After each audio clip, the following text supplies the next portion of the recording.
Ethos berasal dari bahasa Yunani, ethos, yang artinya watak, kepribadian, sikap, atau karakter. Ethos kerja dapat diartikan sebagai sikap dan semangat yang ada pada diri individu atau kelompok, bahkan masyarakat terhadap kerja. Dalam Kamus Besar Bahasa Indonesia, ethos kerja adalah semangat kerja yang menjadi ciri khas dan keyakinan seseorang atau suatu kelompok. Kerja dalam artian luas adalah sebuah bentuk usaha yang dilakukan manusia, baik dalam hal materi, intelektual, dan fisik, maupun hal-hal yang berkaitan dengan keduniaan maupun keakhiratan. Etos kerja ini menyangkut masalah sikap dan motivasi di samping lingkungan. Dari kata etos kerja ini dikenal pula kata etika yang hampir mendekati pengertian nilai-nilai atau akhlak yang berkaitan dengan baik buruk moral, sehingga dalam etos kerja tersebut terkadang gairah atau semangat yang amat kuat untuk mengerjakan sesuatu secara optimal, lebih baik, bahkan berupaya untuk mencapai kualitas kerja yang sesempurna mungkin. Etos kerja adalah hasil dari suatu keyakinan umat Islam bahwa kerja mempunyai kaitan dengan tujuan hidupnya, yaitu memperoleh ridhonya. Islam adalah agama, amal, atau kinerja. Inti ajarannya adalah setiap hamba harus selalu mendekati dan berusaha memperoleh ridhonya melalui kerja atau amal soleh. Etos kerja Muslim didefinisikan sebagai sikap kepribadian yang melahirkan keyakinan yang sangat mendalam bahwa bekerja itu bukan saja untuk memuliakan dirinya, menampakkan kemanusiaannya, melainkan juga sebagai suatu manifestasi dari amal soleh. Sehingga pekerja yang didasarkan pada prinsip-prinsip iman bukan saja menunjukkan fitrah seorang muslim, melainkan sekaligus meninggikan martabat dirinya sebagai hamba Allah yang didera kerinduan untuk menjadikan dirinya sebagai sosok yang dapat dipercaya, menampilkan dirinya sebagai manusia yang amanah, dan menunjukkan sikap pengabdian. Adapun beberapa hadis tentang etos kerja. Dari Az-Zubair bin Al-Awwam radhiyallahu anhu, Nabi Shallallahu alaihi wasallam bersabda, "Seorang yang mengambil tali, kemudian dia datang membawa sejumlah kayu bakar yang diletakkan di atas punggung, lalu menjualnya dengan harapan Allah akan menjaga kehormatannya, itu lebih baik bagi dirinya daripada meminta-minta kepada orang lain, lantas mereka mengabulkan permintaannya atau menolaknya." Hadis riwayat Bukhari. Hadis ini menganjurkan seseorang untuk bekerja dalam rangka mencari rezeki, walaupun hal itu memaksanya untuk bersusah payah, karena seseorang peminta-minta akan menyematkan kehinaan pula di wajahnya saat ia meminta-minta dan saat ia ditolak diberi apapun. Dan perilaku tersebut juga akan menyulitkan kepada orang yang diminta saat ia harus memberi semua orang pengemis. Dengan bekerja, kita menjaga kehormatan dan kemuliaan diri, memenuhi kebutuhan sehari-hari tanpa harus mengorbankan harga diri. Adapun hadis riwayat lain yang artinya, Nabi Shallallahu alaihi wasallam bersabda, "Tangan yang di bawah, mulailah orang yang wajib kamu nafkahi. Sebaiknya sedekah dari orang yang tidak mampu. Barang siapa yang memelihara diri sendiri, tidak meminta-minta, maka Allah Subhanahu wa Ta'ala akan memeliharanya. Dan barang siapa yang mencari kecukupan, maka akan dicukupi oleh Allah Subhanahu wa Ta'ala." Hadis riwayat Bukhari. Islam mencela orang yang mampu untuk bekerja dan memiliki badan yang sehat tetapi tidak mau berusaha keras. Seorang muslim harus dapat memanfaatkan karunia yang diberikan Allah kepada kita. Etos kerja tinggi merupakan cermin diri seorang muslim. Selain itu, etos kerja atau kerja dalam konsep Islam bukanlah semata-mata terkait dengan kegiatan ekonomi, melainkan sesuatu kegiatan yang tidak bisa terpisahkan dari watak moral dan religius. Islam memandang bahwa kerjaan adalah bagian dari ibadah. Kerja yang dimaksud dalam kategori ibadah tersebut bukanlah yang semata-mata hanya mencari harta atau melakukan penumpukan modal untuk kepentingan dunia semata-mata, melainkan kerja yang bermuara pada etos kerja dan semangat pengabdian diri kepada Allah untuk menjalankan segala perintahnya.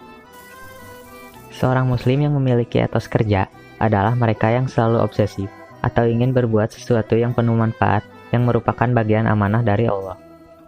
Dari cara pandang untuk melaksanakan sesuatu harus didasarkan kepada 3 dimensi kesadaran, yaitu dimensi ma'rifat atau aku tahu. Tahu siapa aku, apa kekuatan dan kelemahanku, tahu apa pekerjaanku, tahu siapa pesaingku dan kawanku, tahu produk yang akan dihasilkan, tahu apa bidang usahaku dan tujuanku, tahu siapa relasiku, dan tahu siapa pesan-pesan yang akan kusampaikan. Dimensi hakikat, atau aku berharap, sikap diri untuk menetapkan sebuah tujuan kemana arah tindakan dilangkahkan.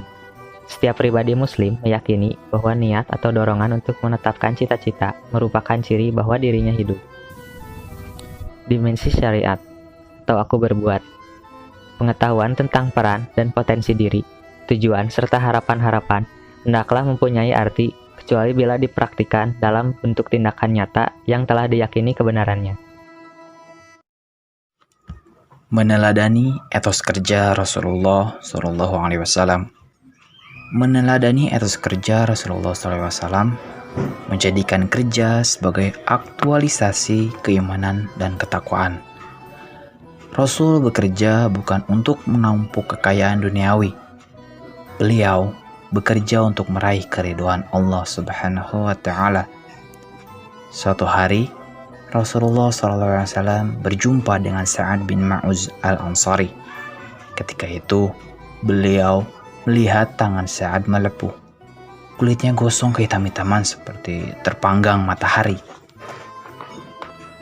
"Kenapa tanganmu?" tanya Rasul kepada Sa'ad. "Wahai Rasulullah, tanganku ini seperti ini karena aku mengelola tanah dengan cangkul itu untuk mencari nafkah keluarga yang menjadi tanggunganku," jawab Sa'ad.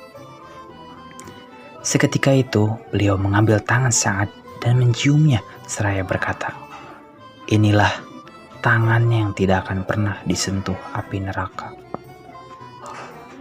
Dalam kisah lain disebut bahwa ada seseorang yang berjalan melalui tempat Rasulullah SAW.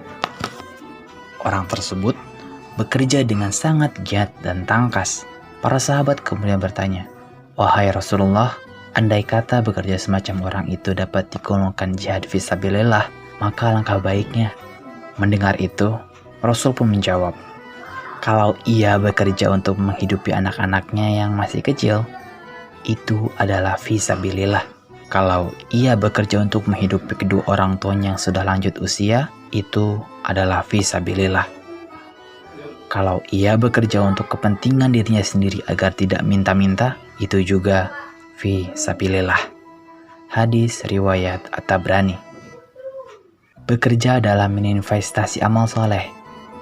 Bila bekerja itu amal soleh, maka kerja adalah ibadah. Dan bila kerja itu ibadah, maka kehidupan manusia tidak bisa dilepaskan dari kerja. Bukankah Allah Subhanahu wa Ta'ala menciptakan manusia untuk beribadah kepadanya?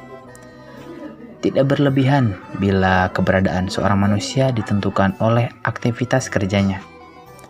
Allah Subhanahu wa Ta'ala berfirman, "Sesungguhnya Allah tidak akan mengubah nasib manusia sebelum mereka mengubah apa yang ada pada dirinya." Quran Surat Ar-Ra'd, surah ke-13, ayat ke-11. Dalam ayat lain diungkapkan pula, tepatnya pada Quran Surat Al-Najm, surah ke-53, pada ayat 39 yang berbunyi terjemahannya, "Dan bahwasanya seorang manusia tidak akan memperoleh selain apa yang telah diusahakannya." Kisah di awal menggambarkan betapa besarnya penghargaan Rasulullah SAW terhadap kerja. Kerja apapun itu selama tidak menyimpang dari aturan yang ditetapkan agama. Demikian besarnya penghargaan beliau. Sampai-sampai dalam kisah pertama, manusia teragung ini rela mencium tangan Sa'ad bin Mu'adz al-Ansari yang telah melepuh lagi gosong. Rasulullah SAW dalam dua kisah tersebut memberikan motivasi kepada umatnya bahwa bekerja adalah perbuatan mulia dan termasuk bagian dari jihad.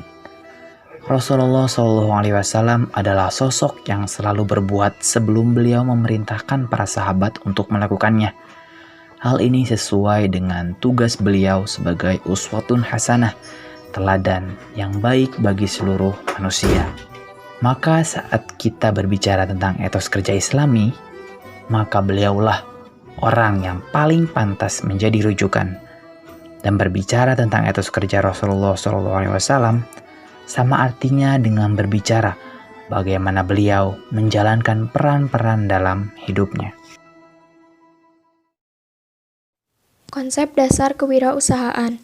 Kewirausahaan merupakan ilmu yang mempelajari tentang nilai kemampuan dan perilaku seseorang dalam menghadapi tantangan hidupnya.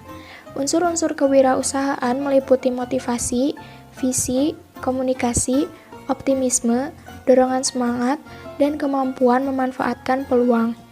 Adapun entrepreneur adalah seseorang yang memiliki kombinasi unsur-unsur kewirausahaan secara internal, mengelola dan berani menanggung resiko untuk memanfaatkan peluang usaha, dan menciptakan sesuatu yang baru dengan keterampilan yang dimiliki. Jadi, wirausahawan adalah seseorang yang berkemauan keras dalam melakukan tindakan yang bermanfaat untuk menjadi teladan hidup. Dalam sebuah hadis yang diriwayatkan oleh Imam Ahmad, Rasulullah SAW pernah ditanya tentang jenis usaha apakah yang paling afdal wahai Rasulullah, ayyul kasbi atyab, ya Rasulullah, usaha apa yang paling baik? Jawab beliau, amalur rajuli biyadihi wa kullu bai'in mabrur. Usaha yang paling baik adalah seseorang berkarya dengan tangannya, dengan keahliannya, dengan keterampilannya. Yang kedua, dan setiap jual beli yang baik, yang mabrur. Dalam hadis tersebut, Nabi menyatakan bahwa usaha yang paling baik adalah berbuat sesuatu dengan tangannya sendiri, dengan syarat jika dilakukan dengan baik dan jujur. Kalimat amalu ar-rajuli biyadihi dalam hadis tersebut yang berarti usaha seseorang dengan tangannya dapat dimaknai dengan berwirausaha. Karena dengan berwirausaha, seseorang dapat memanfaatkan peluang dan kemampuan yang dimilikinya. Maksudnya, seorang muslim hendaknya melakukan wirausaha dengan menciptakan sesuatu berdasarkan kemampuan yang dimiliki, berkarya tanpa henti untuk berinovasi, dan memanfaatkan peluang yang ada agar mencapai keuntungan yang optimal. Dalam melakukan usaha, di samping harus mempunyai etos kerja yang tinggi, seorang muslim harus mempunyai jiwa wirausaha agar dapat berkembang dengan baik dan tidak mengalami kerugian. Karena pada hakikatnya, kewirausahaan adalah untuk meningkatkan kualitas hidup seseorang dengan mewujudkan gagasan yang inovatif dan kreatif. Tujuan bekerja dalam Islam. Urusan dunia merupakan perkara yang paling banyak menyita perhatian umat manusia, sehingga mereka menjadi budak dunia. Bahkan lebih parah lagi, sejumlah besar umat Islam memandang bahwa berpegang dengan ajaran Islam akan mengurangi peluang mereka dalam mengais rezeki. Ada sejumlah orang yang masih mau menjaga sebagian kewajiban syariat Islam, tetapi mereka mengira bahwa jika ingin mendapat kemudahan di bidang materi dan kemapanan ekonomi, hendaknya menutup mata dari sebagian aturan Islam, terutama yang berkenaan dengan etika bisnis dan hukum halal haram. Islam tidak pernah membiarkan seorang muslim kebingungan dalam berusaha mencari nafkah. Bahkan Islam telah memberikan solusi tuntas dan mengajarkan etika mulia agar mereka dapat mencapai kesuksesan dalam mengais rezeki dan membukakan pintu kemakmuran dan keberkahan. Kegiatan usaha dalam kacamata Islam memiliki kode etik dan aturan, jauh dari sifat tamak dan serakah, sehingga mampu membentuk sebuah usaha yang menjadi pondasi masyarakat madani dan beradab. Seluruh harta kekayaan yang ada di dunia ini adalah milik Allah Subhanahu wa Ta'ala. Sementara manusia hanya sekedar sebagai pengelola, sehingga orang yang bertugas sebagai pengelola tidak berhak keluar dari aturan pemilik harta. Maka sungguh sangat menyedihkan bila terdapat sebagian orang yang berpacu untuk meraih kenikmatan dunia dengan menghabiskan seluruh waktunya, sementara mereka melupakan tujuan utama penciptaan, yaitu beribadah kepadanya. Sebagaimana firman Allah dalam surat Az-Zariyat ayat 56-58 yang artinya, "Dan aku tidak menciptakan jin dan manusia, melainkan supaya mereka menyembahku.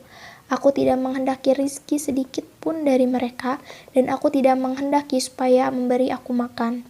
Sesungguhnya Allah dialah maha pemberi rizki yang mempunyai kekuatan, lagi sangat kokoh." Produktivitas dalam Islam. Dalam Al-Quran surat At-Taubah ayat 105 yang artinya, "Dan katakanlah bekerjalah kamu, maka Allah dan Rasul-Nya serta orang-orang yang beriman akan melihat pekerjaanmu itu, dan kamu akan dikembalikan kepada Allah yang maha mengetahui yang gaib dan yang nyata, lalu Allah memberitakan kepadamu apa yang telah kamu kerjakan." Islam sebagai pedoman hidup yang turun dari Sang Pencipta manusia sangat menghargai bahkan amat mendorong produktivitas. Rasulullah Shallallahu Alaihi Wasallam bersabda dari Ibnu Umar radhiyallahu anhu dari Nabi Shallallahu Alaihi Wasallam, ia berkata, sesungguhnya Allah mencintai orang yang beriman, yang berkarya, produktif, menghasilkan berbagai kebaikan. Hadis riwayat Tabrani dalam Al-Kabir juga oleh Al-Baihaqi. Dan dari Aisyah radhiyallahu anha, beliau berkata, telah berkata Rasulullah Shallallahu Alaihi Wasallam, barang siapa yang di senja harinya merasa letih karena bekerja mencari nafkah, maka pada senja hari itu dia berada dalam ampunan Allah. Hadis riwayat At-Tabrani dalam kitab Islam membenci pengangguran, sebagaimana yang disampaikan oleh seorang sahabat Nabi Shallallahu Alaihi Wasallam, Ibnu Mas'ud radhiyallahu anhu. Sesungguhnya aku benci kepada seseorang yang menganggur, tidak bekerja untuk kepentingan dunia, juga tidak untuk keuntungan akhirat. Hadis riwayat At-Tabrani dalam kitab Al-Kabir. Bahkan Rasulullah Shallallahu Alaihi Wasallam menghargai seorang hamba yang sanggup mandiri, hidup dengan hasil kemampuannya sendiri. Makanan yang terbaik yang dimakan seseorang adalah dari hasil karya tangannya sendiri, dan sesungguhnya Nabi Daud alaihissalam pun makan dari hasil kerjanya sendiri. Hadis riwayat Bukhari 1966. Dalam keterangan lain, beliau menyebutkan bahwa sebaik-baik usaha adalah apa yang merupakan ekspresi dari keterampilan dirinya dan segenap tanggung jawab ekonomi yang dia berikan kepada ahli keluarganya, dinilai sebagai sedekah yang terus-menerus menghasilkan pahala. Pekerjaan terbaik seseorang adalah apa yang dikerjakan berdasarkan keterampilannya, dan apapun yang dinafkahkan seseorang untuk dirinya, keluarganya, anaknya, dan pembantunya adalah sedekah. Produktivitas itu tetap harus dipertahankan dalam segala situasi dan kondisi. Dengan sebuah penggambaran yang ekstrim, bahkan sekalipun Anda tahu besok akan kiamat, tidak boleh membuat kita tidak berkarya dan produktif hari ini.